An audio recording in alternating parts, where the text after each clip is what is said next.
Bonjour, nous allons revoir ici comment définir une suite par récurrence. Qu'est-ce que c'est qu'une suite définie par récurrence? Alors, tout d'abord, le mot récurrence, il vient du latin recurrere qui signifie revenir en arrière. Et en effet, les suites qu'on a dites être générées par une relation de récurrence, c'était celles dont on avait besoin des termes précédents pour pouvoir calculer les termes qui suivaient. Donc lorsque l'on prend une suite UN, une suite qui est définie pour n appartenant à l'ensemble des entiers naturels. La suite UN, on va dire qu'elle est définie par récurrence lorsque on va donner son premier terme ou plusieurs de ses premiers termes et une relation qui permet de calculer chaque terme à partir du précédent ou des précédents si on a besoin de plusieurs termes précédents. Donc la suite que nous avions dans l'activité, c'était la suite de Fibonacci. Elle était donc définie par la relation de récurrence suivante, U0 égale 1, U1 égale 1, donc on avait besoin des deux premiers termes, et ensuite UN plus 1 égale UN plus UN moins 1, c'est-à-dire que le rang de n plus 1 s'obtient en ajoutant les deux termes de rang précédent, donc le terme de rang n et le terme de rang n moins 1. Alors comment ça se passe en pratique? Ici nous avons donc une suite définie par récurrence pour un n appartenant à n étoiles. Donc je rappelle que n étoiles signifie que on va prendre l'ensemble des entiers naturels privés de 0. Donc on va commencer par le premier terme qui est U1, qui est égal à 1,3, et on donne la relation de récurrence UN plus 1 égale 3UN plus 4. Et on veut calculer U5. Donc là le problème c'est qu'on ne va pas pouvoir calculer directement U5, parce que pour calculer U5, eh ben, on va avoir besoin de celui d'avant, c'est-à-dire U4. Et pour calculer U4, il va falloir qu'on ait U3, et ainsi de suite. Donc pour pouvoir calculer U5, il va falloir calculer tous les termes précédents de U2 à U4. Donc on part de U1 qui est égal à 1,3. Notre U2, si on utilise notre relation de récurrence, eh bien on s'obtient en faisant 3 fois le rang qui est avant, donc 3 fois U1 plus 4. Mais U1, c'est 1,3. Donc on va remplacer notre U1 par 1,3 et on va faire notre calcul. On va obtenir 7,9. Passons donc maintenant au calcul de U3. U3, d'après notre relation de récurrence, on nous dit que U3 c'est 3 fois U2 plus 4. Mais U2, on vient de le calculer, c'est 7,9. On va donc remplacer U2 par 7,9 et on va calculer U3 et on trouvera 27,7. Même chose pour U4. U4 c'est 3 fois le U3, le rang d'avant, plus 4.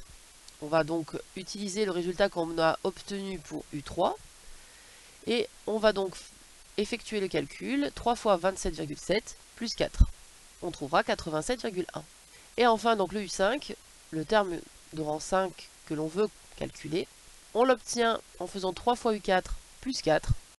On remplace donc le U4 par le résultat qu'on vient d'obtenir, 87,1, et on trouve 265,3. Donc U5 est égal à 265,3. Donc vous voyez que chaque fois, à chaque étape, on est obligé de reprendre le résultat précédent pour pouvoir calculer le suivant. Donc pour ce type de suite, on ne va pas pouvoir calculer directement n'importe quel terme. Ça c'est une remarque très importante. Parce qu'en effet, pour déterminer U4, on va avoir besoin de U3. Pour déterminer U3, on va avoir besoin de U2. Et pour obtenir U2, on va avoir besoin de U1, et ainsi de suite. Et on va donc pouvoir calculer les termes de la suite que de proche en proche. Par contre, on va pouvoir utiliser un outil numérique pour calculer sans faire tous les calculs intermédiaires, par exemple. Donc par exemple, l'algorithme qui va nous permettre de faire ce type de calcul, eh bien par exemple, voilà, on définit une fonction suite qui va dépendre de n. On va appeler cette suite U et on va rentrer la valeur du premier terme, qui est donc 1,3. Donc là, si on veut calculer le terme de rang n, nous allons faire varier notre variable i, qui va un peu nous servir de compteur, hein, pour avoir les différents rangs pour notre suite, qui va aller de 1 jusqu'à n-1, qui va affecter à notre nom de variable u, qui représente notre suite, le programme de calcul, moins 3 fois u, moins 4. Et à chaque étape, il va aller chercher le u précédent. Donc ici par exemple, le u, sa valeur au départ, c'est 1,3, donc il fera le premier calcul, u égale moins 3 fois 1,3 moins 4, donc on va pouvoir stocker U2 dans U, et ainsi de suite. Et quand il aura fini de faire ceci, jusqu'au rang que on lui a demandé, c'est-à-dire jusqu'au rang n, il écrira U. Avec un algorithme on va pouvoir faire calculer à l'ordinateur le terme que l'on veut, une suite définie par récurrence.